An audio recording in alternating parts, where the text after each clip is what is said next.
Mexico के east में हजारों मील पर फैला एक ऐसा घना जंगल है जहां दूर दूर तक सिर्फ दरख्त ही दरख्त नजर आते हैं। इस घने जंगल के बीचों बीच एक ऐसा मकाम है जहां पत्थरों के बीच में से एक छोटा रास्ता जमीन की गहराइयों में जाता है। आर्कियोलॉजिस्ट की एक टीम ने इस गार नुमा टनल के अंदर जाने का फैसला किया। उनका ये मानना था कि इस केव में, इस गार में कुछ न कुछ एबनॉर्मल जरूर है। क्योंकि ये रास्ता काफी तंग और काले अंधेरों में डूबा हुआ था, इसी वजह से इसके अंदर बगैर प्रोफेशनल इक्विपमेंट के जाना खतरे से खाली नहीं था। अगले कई घंटों की मेहनत के बाद आर्कियोलॉजिस्ट अब 230 फीट नीचे इस केव के बॉटम तक पहुंच चुके थे। पहले तो उनको यहाँ कुछ खास देखने को नहीं मिला, लेकिन फिर अचानक उनकी नजर एक सीक्रेट चैम्बर की तरफ पड़ी जिसकी एंट्रेंस को पत्थर रखकर बंद किया गया था। लेकिन सवाल ये है कि इस वीरान जंगल में जमीन से 200 फीट नीचे केव के बॉटम पर ये सीक्रेट चैम्बर आखिर किसका था और इसको कब और क्यों बंद किया गया? नाजरीन, मेक्सिको के ईस्ट में मौजूद ये घना जंगल तकरीबन 30 लाख स्क्वायर किलोमीटर के एरिया पर फैला हुआ है। दरख्तों के इस समंदर के साए तले माया सिविलाइजेशन की खोई हुई दुनिया के राज आज भी छुपे हुए हैं। पास्ट में हजारों सालों तक ये पूरा जंगल माया सिविलाइजेशन के होल्ड में हुआ करता था, जहां उन्होंने अपने कई शहर आबाद कर रखे थे। इस सिविलाइजेशन के लोग काफी स्किल्ड माने जाते थे क्योंकि उन्होंने एंशिएंट इजिप्शियंस की तरह अपनी सिटीज में पिरामिड्स भी बना रखे थे, और इसके साथ साथ ये लोग agriculture, pottery, hieroglyph writing, calendar making, mathematics और आर्किटेक्चर आर्ट वर्क में भी हद से ज्यादा महारत रखते थे।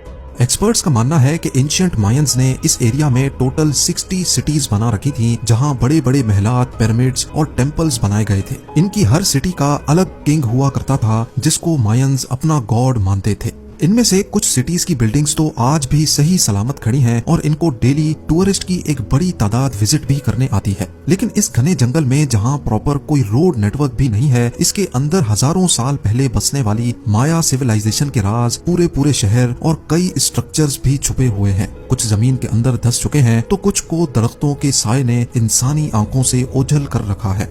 लेकिन मॉडर्न टेक्नोलॉजी के इस्तेमाल से हिडन मायन सिटीज और उनके स्ट्रक्चर्स को ढूंढा जाने लगा है। एक्सपर्ट्स अब लाइडार टेक्नोलॉजी की मदद से दरख्तों के इस समंदर के नीचे छुपे स्ट्रक्चर्स की निशानदही कर सकते हैं।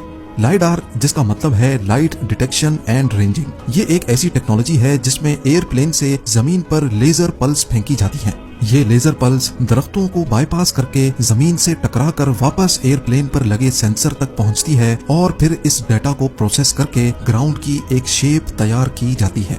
ये ऐसा ही है जैसे एक्सरे हमारी बॉडी की बोन्स का एक नक्शा बनाता है।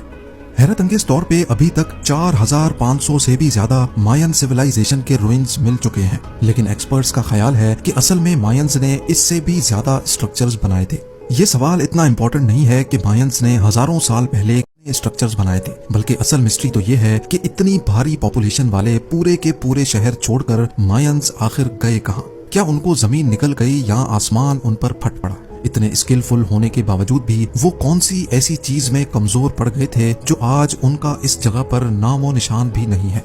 लाइडार टेक्नोलॉजी की मदद से आर्कियोलॉजिस्ट पहले ये जानते हैं कि जंगल के किस पॉइंट पे मायन रुइन मौजूद है, और फिर वहाँ फिजिकली जाकर साइट पर एक्सकवेशन की जाती है। गल्फ ऑफ मेक्सिको के करीब युकाटान रीजन में आर्कियोलॉजिस्ट को मायंस के एक छोटे गांव के रुइंस मिले। इस गांव को कीवीक कहा जाता है, जहां एक लोकल किंग ने ईयर 800 में, यानी आज से 1200 साल पहले 20,000 पत्थरों को काटकर 30 फीट ऊंचा एक पिरामिड बनाया था। एंशिएंट मायंस नॉर्मली अपने किंग को पिरामिड के अंदर एक रॉयल चैम्बर में दफन किया करते थे। इसी वजह से आर्कियोलॉजिस्ट ने इस पिरामिड के टॉप से इसके बॉटम तक एक शाफ्ट खोदने का फैसला किया, ताकि ये पता लगाया जा सके कि इस पिरामिड के अंदर कोई रॉयल चैम्बर है कि नहीं, और अगर है तो उसमें क्या कुछ मौजूद है।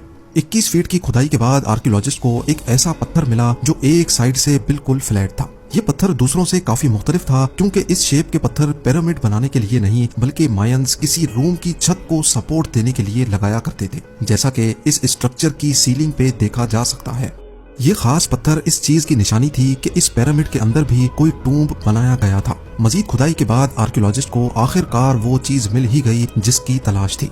हैरत अंगेज तौर पे पिरामिड की बेसमेंट पर एक कमरे की फाउंडेशन और कुछ स्टेयर्स देखी गई। इसके साथ साथ मलबे में से और कुछ खास तो ना मिल सका, लेकिन मिट्टी के बर्तन का एक टूटा हुआ हिस्सा जरूर मिला। इस छोटे से पॉटरी के टुकड़े ने आर्कियोलॉजिस्ट को मजीद सवालों में उलझा कर रख दिया।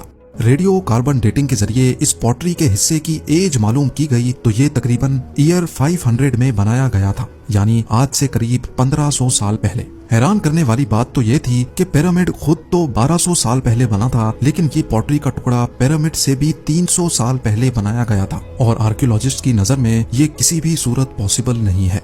ऐसा क्यों पॉसिबल नहीं, ये जानने के लिए हमें हिस्ट्री का रुख करना पड़ेगा। हिस्ट्री से मालूम पड़ता है कि युकाटान का ये हिस्सा नदरन माया में शुमार किया जाता था और ईयर 500 में जब पिरामिड के अंदर का ये चैम्बर बनाया गया था तब मायंस यहाँ आए ही नहीं थे। तो अब सबसे बड़ा सवाल ये खड़ा हुआ कि अगर मायंस ने ये रॉयल चैम्बर नहीं बनाया था तो आखिर किसने बनाया था। इसका जवाब जानने के लिए पिरामिड रूइन के आसपास जंगल का मुआयना किया गया, इस उम्मीद से कि शायद इनको कोई खास इंफॉर्मेशन मिल सके। पिरामिड साइट से 15 किलोमीटर दूर आर्कियोलॉजिस्ट को कुछ पत्थरों के दरमियान में एक केव का रास्ता दिखाई दिया। केव की एंट्रेंस काफी तंग थी और इसके अंदर जाना खतरे से खाली नहीं था। इसी वजह से प्रोफेशनल इक्विपमेंट का इस्तेमाल किया गया और 2 से 3 केव एक्सपर्ट्स को इसके अंदर भेजा गया। कई घंटों के बाद एक्सपर्ट्स जमीन से 230 फीट नीचे केव के बॉटम पर पहुंच चुके थे, जहां हैरत अंगेज तौर पे उनको एक सीक्रेट चैम्बर का रास्ता दिखाई दिया और इस चैम्बर की एंट्रेंस को एक पत्थर रखकर बंद किया गया था। जब चैम्बर की एंट्रेंस को खोला गया तो अंदर वो कुछ देखने को मिला जो किसी के वहमो गुमान में भी नहीं था। जी हाँ, जमीन से 230 फीट नीचे केव के इस सीक्रेट चैम्बर में बहुत सारी इस्तेमाल शुदा फायर टॉर्चेस पड़ी देखी गई, जिनको कदीम दौर में रोशनी के लिए जलाया जाता था। फायर टॉर्चेस के अलावा यहाँ बड़ी तादाद में मिट्टी के टूटे हुए पॉट्स भी मिले। ये पॉट्स के टुकड़े वैसे ही थे जैसे 15 किलोमीटर दूर पिरामिड की बेसमेंट से एक टुकड़ा मिला था। ऐसा मालूम होता था कि ये जगह किसी दौर में कोई इबादत गाह हुआ करती थी, जहाँ लोग कोई विश पूरी करने के लिए यहाँ आकर पॉट्स तोड़ा करते थे। इनमें से कुछ पॉट्स के पीसेस को जब दोबारा जोड़ने की कोशिश की गई तो हैरत अंगेज तौर पे एक और हकीकत खुलकर सामने आ गई। ये नोटिस किया गया कि पीसेस जोड़ने पर पूरा पॉट कभी भी कंप्लीट नहीं होता था, बल्कि इसमें एक पीस हमेशा शॉर्ट पड़ जाता था। ये अजीब मिस्ट्री किसी को भी समझ नहीं आई कि यहाँ तोड़े जाने वाले तमाम पॉट्स का एक पीस मिसिंग क्यों है। आर्कियोलॉजिस्ट का शक था कि ये लोग यहाँ पॉट्स को तोड़ते तो थे, लेकिन उसका एक हिस्सा शायद अपने साथ ले जाते थे और उसको अपने घर के अंदर रखते थे। युकाटान रीजन में पिरामिड रूइन के बॉटम से पाया जाने वाला सिरेमिक पॉट का हिस्सा असल में इसी केव के बॉटम से लाया गया था। ये इस बात का क्लियर एविडेंस था कि कीवी के इस गांव में मायंस के आने से पहले यहाँ कुछ लोग रहते थे जो अपनी रिलीजियस प्रैक्टिस इस केव में जाकर किया करते थे और इनका भी रहन सहन तकरीबन माया सिविलाइजेशंस के जैसा ही था। उधर जमीन के अंदर केव में सीक्रेट चैम्बर जहां सिरेमिक पॉट्स तोड़े जाते थे, वहां से आर्कियोलॉजिस्ट को केव में मजीद आगे जाने का भी रास्ता मिला। एक्सपर्ट्स ने मजीद एविडेंस हासिल करने के लिए केव के इस रास्ते पर जाने का फैसला किया। थोड़ा ही आगे जाने के बाद एक्सपर्ट्स को एक और सीक्रेट चैम्बर मिला जहां पत्थर की दीवारों पर कुछ ऐसे नक्शे बने थे जिनको देखकर दिमाग दंग रह जाता है। केव के इस डीपेस्ट पॉइंट पे पत्थर के ऊपर एक 3D जैगुआर की पेंटिंग हो रखी थी। ना सिर्फ इतना बल्कि दीवारों पर एक और पेंटिंग में जैगुआर को हिरन का शिकार करते भी देखा गया। एक्सपर्ट्स जिन्होंने पहले भी दूसरी माया केव्स में पेंटिंग्स देख रखी थीं, ऐसी पेंटिंग्स वो अपनी लाइफ में पहली बार देख रहे थे।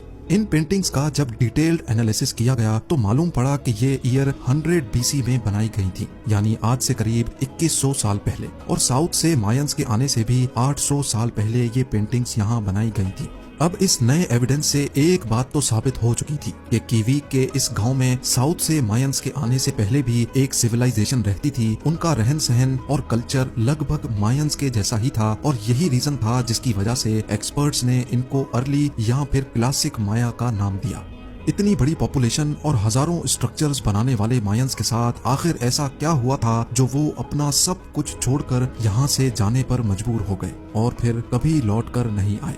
ये सवाल आज तक दुनिया के लिए एक मिस्ट्री बना हुआ है। उम्मीद है जेम टीवी की ये वीडियो भी आप लोग भरपूर लाइक और शेयर करेंगे। आप लोगों के प्यार भरे कमेंट्स का बेहद शुक्रिया। मिलते हैं अगली शानदार वीडियो में।